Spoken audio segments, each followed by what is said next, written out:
Guys, je sais que vous avez entendu, peu importe où ce qu'on est, on a peut-être des parents, des amis, des proches qui vivent aux États-Unis. Donc, on entend parler ou on peut le voir, même si on est en dessous d'une roche. On a accès de temps en temps à sortir la tête de la roche et on voit un petit peu qu'est-ce qui se passe avec la fameuse immigration, les lois qui arrivent. Et justement, il y a un nouveau projet qui a été signé en Floride, le projet de la loi HB 1307. Je vous conseille d'aller regarder, de prendre le temps de regarder, surtout si vous avez des proches et des gens qui sont aux États-Unis. OK? Et justement, le projet de la loi américaine HB 1307 fait énormément réagir, notamment parce qu'il est porté par un élu américain d'origine haïtienne sur les réseaux. Et bien entendu, sur les réseaux, il y a beaucoup de gens qui crient à la trahison. D'autres parlent d'hypocrisie et beaucoup confondent identité ethnique et choix politique. Alors, on va faire ce que beaucoup ne font pas, revenir aux faits, analyser de façon calme et complète et poser les vraies questions. Parce que vous savez, en 2026, une chose qu'on ne peut plus faire, voter pour quelqu'un simplement parce que la personne est noire ou parce que la personne vient du même pays d'origine que nous ou parce que la personne a l'air de nous ressembler physiquement. OK? Chose qu'on ne peut pas faire. Des fois, on va dire, oh, mais moi, je n'ai pas le choix de voter pour tel parti parce qu'il y a plein de députés ou de personnes qui sont noires comme moi.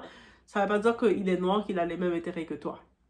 Chose qu'on ne fait plus en 2026. Et ça, c'est l'exemple parfait avec le cas de Bernie Jack, qui doit vous tenir comme leçon.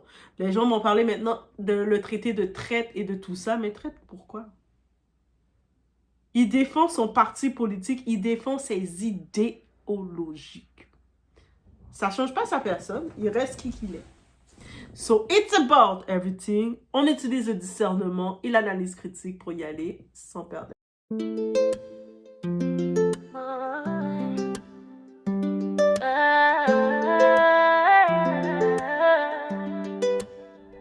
Baby, watch me now. I'm untouchable over love. I do I, nigga, watch me now. I'm untouchable.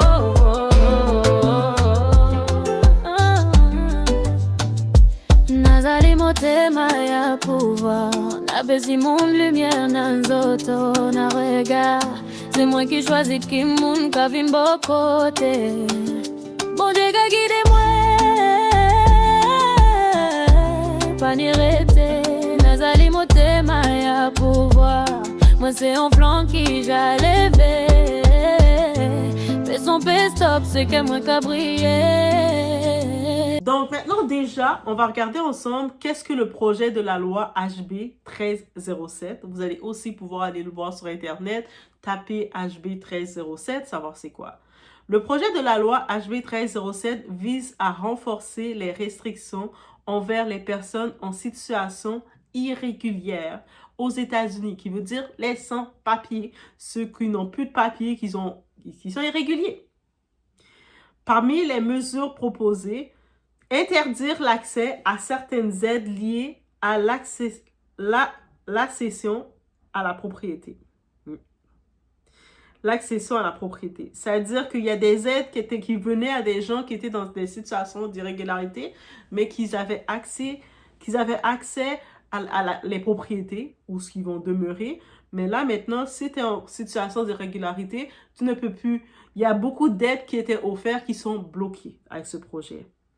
Limiter l'ouverture de comptes bancaires. Et oui, les comptes bancaires, ils disent, mais si tu es en situation d'irrégularité, ça veut dire que tu n'es pas en règle dans le pays, tu n'es pas supposé avoir un compte bancaire. Tu n'es pas supposé gérer ton économie, faire des économies chez nous. Parce que tu ne payes même pas les taxes. Limite, c'est ça que ça veut dire. Restreindre les envois de fonds. Ça veut dire que ces personnes en situation qui ne sont pas réguliers dans le pays, mais comment ils peuvent prendre l'argent pour commencer à faire des transferts, envoyer de l'argent, sortir de l'argent du pays américain pour l'amener, pour l'envoyer ailleurs? Modifier les règles d'indemnisation des travailleurs. Alourdir les sanctions pour les entreprises qui embauchent sans autorisation. C'est-à-dire les gens qui embauchent des sans-papiers et tout pour les faire travailler. Et ces gens-là, en les faisant travailler, les sans-papiers souvent, mais ils ne les donnent aucun droit, ils profitent d'eux aussi, mais ils vont avoir des sanctions plus sévères. Et instaurer des règles spécifiques dans les litiges liés aux assurances automobiles. Il y a eu, c'est prouvé, beaucoup de ces personnes en situation qui sont irrégulières, qui n'ont pas leur papier conforme, qui se retrouvent au volant, et il y a beaucoup d'accidents qui se font. Et le fait qu'ils n'ont pas de papier, ben, c'est compliqué de les retracer pour les assurances et tout. Ce sont des mesures dures assumées comme telles par leurs promoteurs. Le but, ils veulent... C'est ça, le slogan de Trump, c'est quoi? Make America Great Again. Faire de l'Amérique bien encore. Bref, rendre une belle Amérique. Donc, eux autres, ils protègent leurs intérêts. Si les autres pays ne protègent pas leurs intérêts, c'est leur histoire. Mais eux autres, ils le montrent. Ils protègent leur pays. Pourquoi ce projet choque autant? La surprise ne vient pas seulement du contenu du texte, elle vient surtout de qui le porte. Beaucoup de personnes partent du principe que si tu es noir, si tu es issu de l'immigration, si tu as des origines haïtiennes par exemple, alors tu dois automatiquement défendre une politique migratoire plus souple. Et c'est là que le débat devient intéressant à partir de là. L'identité versus position politique. Être d'origine haïtienne ne signifie pas être favorable à toutes les formes d'immigration, défendre l'irrégularité. Ce n'est pas tous les Haïtiens qui vont vouloir défendre des personnes irrégulières, donc qui profitent du système qu'ils ne contribuent pas à. Parce que quand tu es en situation d'irrégularité, tu profites de certains avantages, de certaines situations, mais tu n'y contribues pas et que ça va désavantager ceux qui y contribuent. C'est une réalité qu'on fait face actuellement, même au Canada. Et j'imagine en France aussi. Ou adopter une position communautaire automatique. C'est pas parce que tu es noir que tu vas automatiquement dire « je dois défendre toutes les black people, je dois toutes défendre les noirs et quoi que ce soit ». Un élu n'est pas un symbole ethnique. OK? C'est un acteur politique avec une idéologie. Un électorat de qui a voté pour lui, une stratégie et une vision du pouvoir.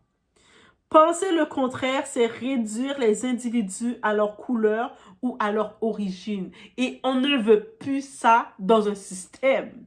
Donc lui, il est américain d'origine haïtienne. Il est avocat en plus, un grand avocat.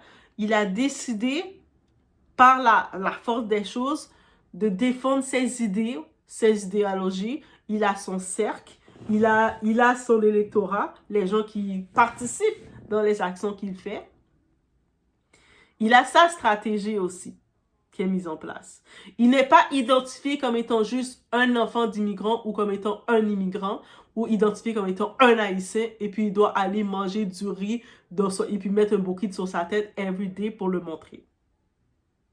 Réaction familiale plutôt sur les réseaux sociaux. Dans cette affaire, on a vu apparaître des vidéos de personnes se présentant comme des proches ou des membres de la famille, appelant à l'apaisement ou demandant des excuses au nom de la famille. Mais il faut être clair sur un point. Un responsable politique adulte assume ses choix. Il n'a pas besoin de porte-parole familial. Et ces décisions ne sont pas celles de toute une communauté.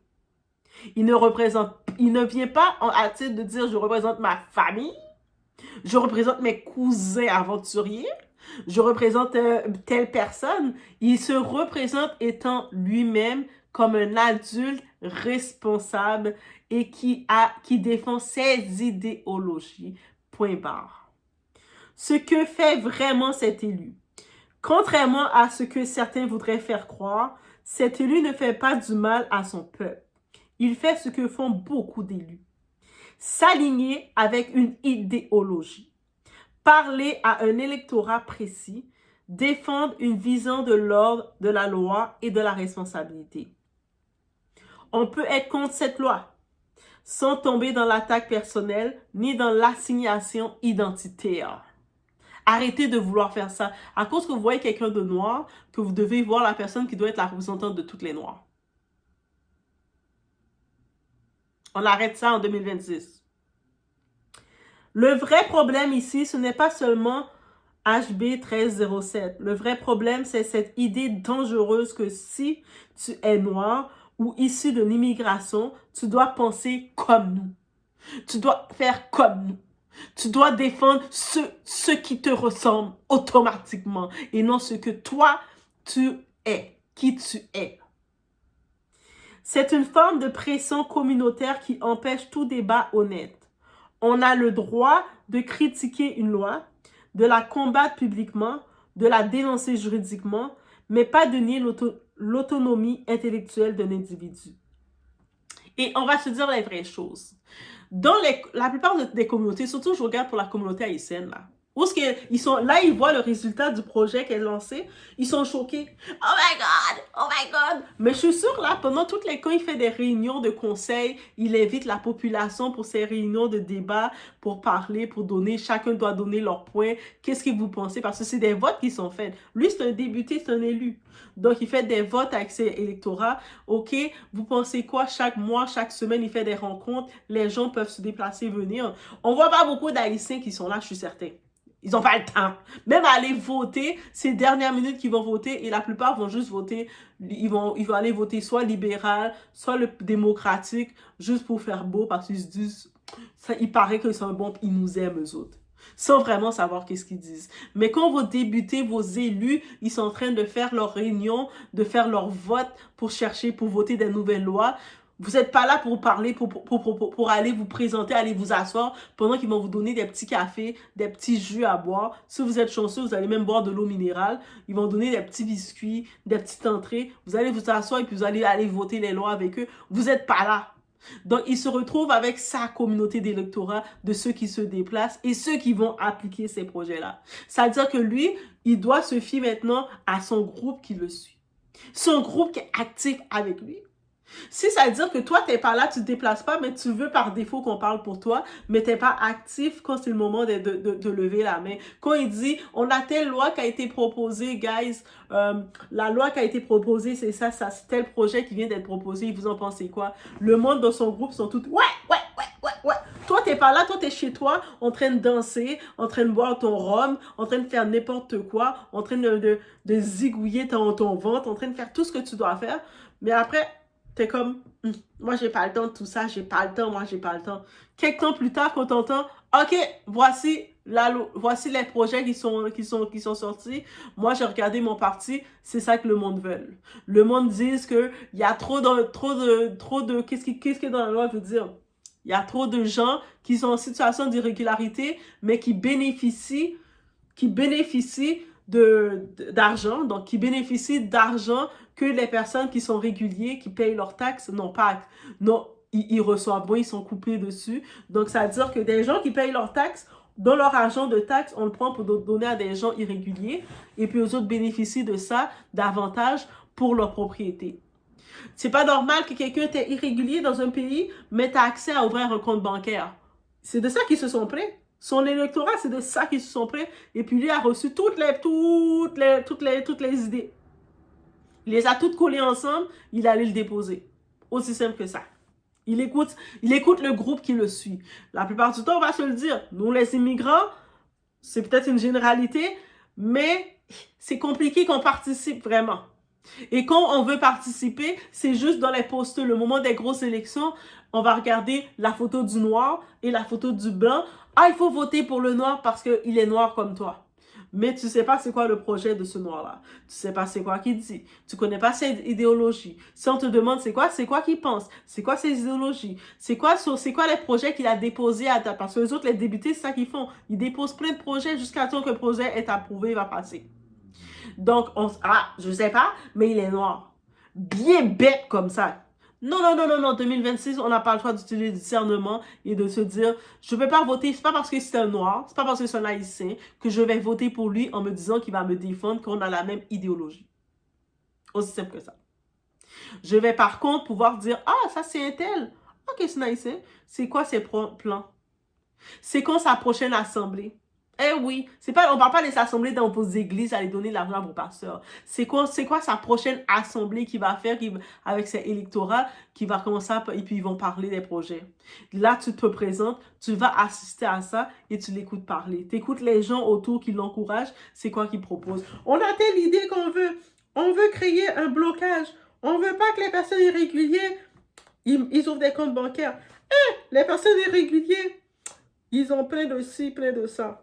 Et voilà. Et la manipulation de la famille. Lui, il a réussi où ce qu'il a réussi. Il est devenu qui qu'il est. Et là, tu vois la famille aventurière qu'ils essaient de faire un titre. Ah, il ne parle pas au nom de notre famille. Nous, on n'est pas comme ça. Vous êtes qui, vous? C'est lui qui vous donne un nom à votre famille. Bref, I say what I say. Donc, c'est ça. HB 1307 est un projet de loi dur, en effet, c'est direct, c'est radical. Il mérite un débat sérieux, mais pas des insultes. L'origine d'un élu ne doit jamais servir ni de bouclier, ni de condamnation automatique. La politique, c'est des choix, pas des origines. Maintenant, en commentaire, let me know what you think.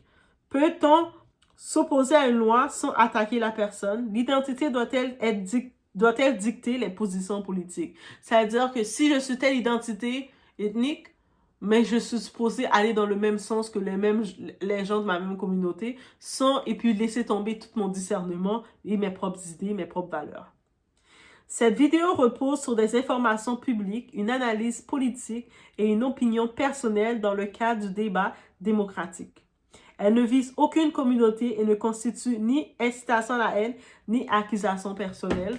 Donc, oui, celui qui a déposé ce projet-là, il est américain d'origine haïtienne. Oui, les points qu'il amène, c'est des points très directs. Il est dans l'équipe de qui? On le voit dans l'équipe de qui qu'il est. Donc, devons-nous être surpris de cette loi? Oui, certaines personnes vont dire, mais c'est dur. Il a probablement de la famille haïtienne qui sont en situation d'irrégularité. Mais lui a dit qu'il est contre ça. C'est son idéologie. Il est contre les personnes irrégulières qui profitent du système. C'est ça qu'il dit.